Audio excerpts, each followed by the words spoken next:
Here's an article from the Jerusalem Post.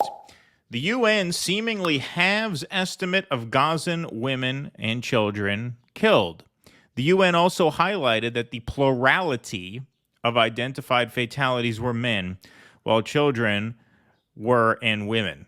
I don't know. See, this was so amateurly done. I mean, it's a ridiculous article from a ridiculous outlet. That little subheadline is not even a full sentence. It's a fragment.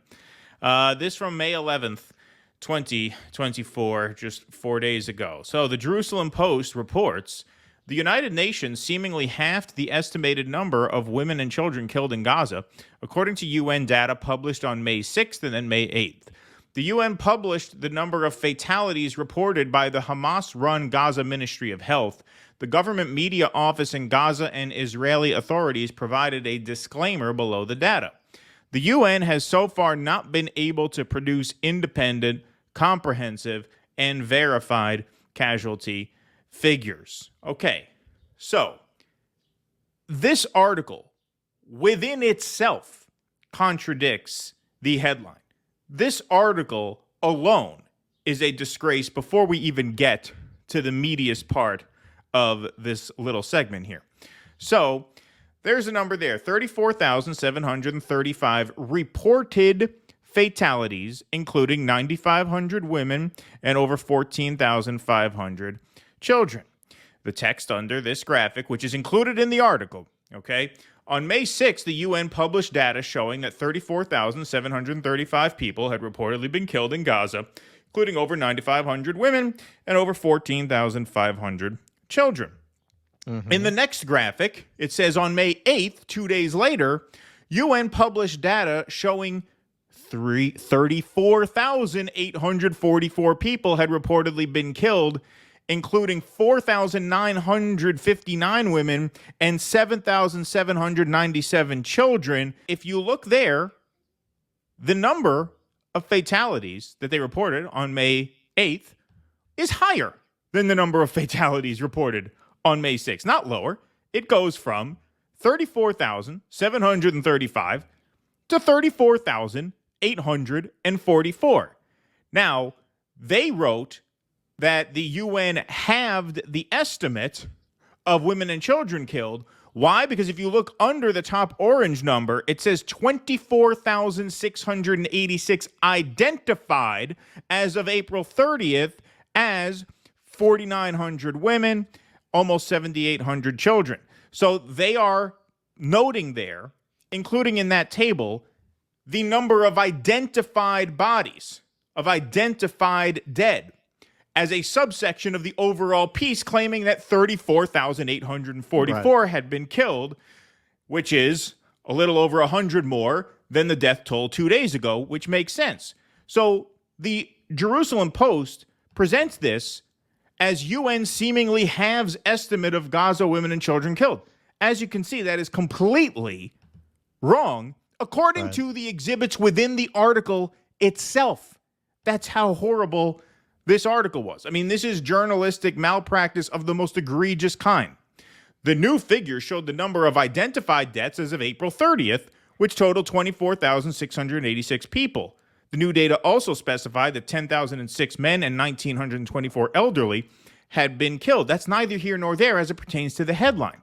So just obvious, blatant manipulation in that headline and that article. The article itself contradicts the thesis of the headline. That does not stop Morning Joe Scarborough, Mr. Anti-Misinformation Joe Scarborough, from running with this. UN halves estimates of women and children killed in Gaza. Apparently, the Hamas figures repeatedly cited are false.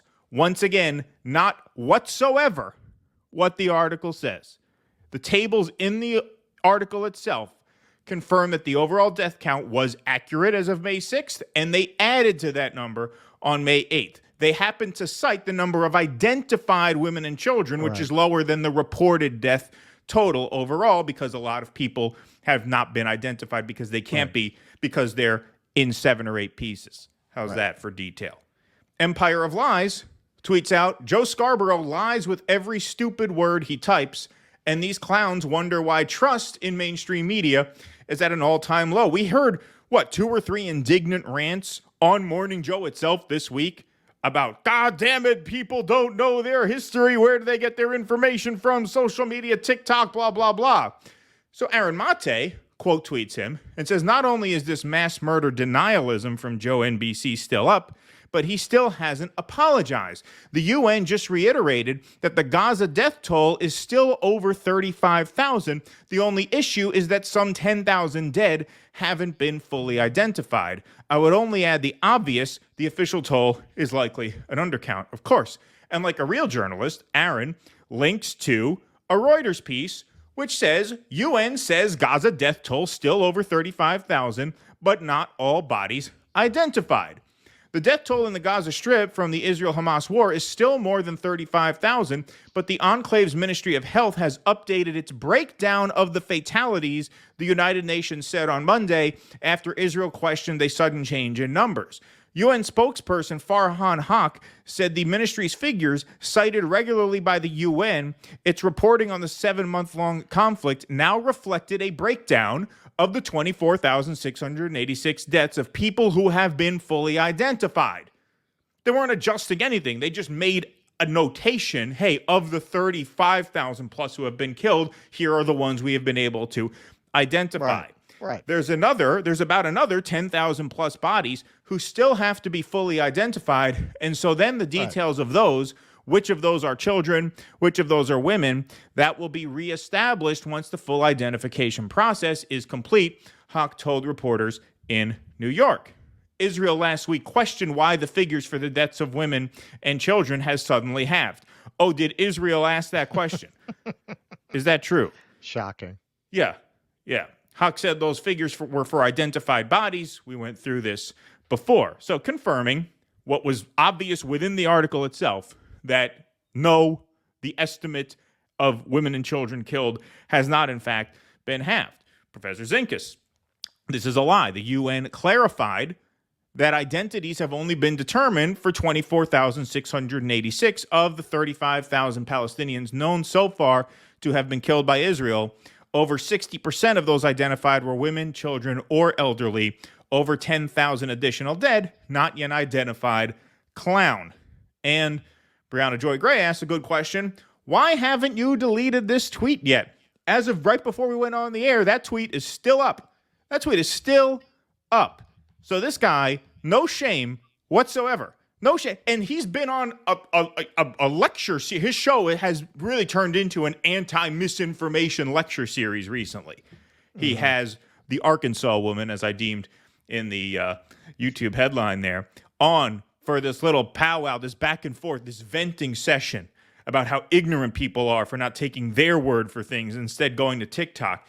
You are spreading misinformation. Joe Scarborough has spread misinformation, and he has not apologized for it, despite the UN correcting this headline.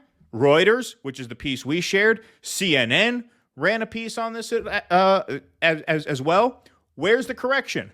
Don't hold your breath. Well, we covered this yesterday with Jen Psaki has to change her book because she lied in order to, not surprisingly, claim that the GOP was spreading misinformation by saying that Joe Biden repeatedly checked his watch at a ceremony where bodies from Afghanistan of servicemen were being paraded past him. And the Gold Star families had also complained. And in the course of claiming that she's showing disinformation, she was spreading it because what the GOP claimed, obviously for their own purposes, but that doesn't really, that's neither here nor there. What they claimed was correct. So she has to take that out of her book. We were talking before the show about Joe Scarborough now is attacking the New York Times for printing that poll, claiming that the New York Times is trying to drive the news cycle. So what does that mean? Are you saying that the New York Times, liberal rag in good standing with, I believe, 93% Democrats reading it, are lying about that? Did they make it up? Are you saying they rigged the poll? Like, what do you mean by that? This is the extreme that these people are willing to go to. And once again, they're demonstrating what they mean by misinformation and disinformation is information they don't like. That is what censors, that is what autocrats, that is what elites, that's what aristocrats always mean by misinformation. And that's exactly what they are. That's why they see everything through that lens. Please clap.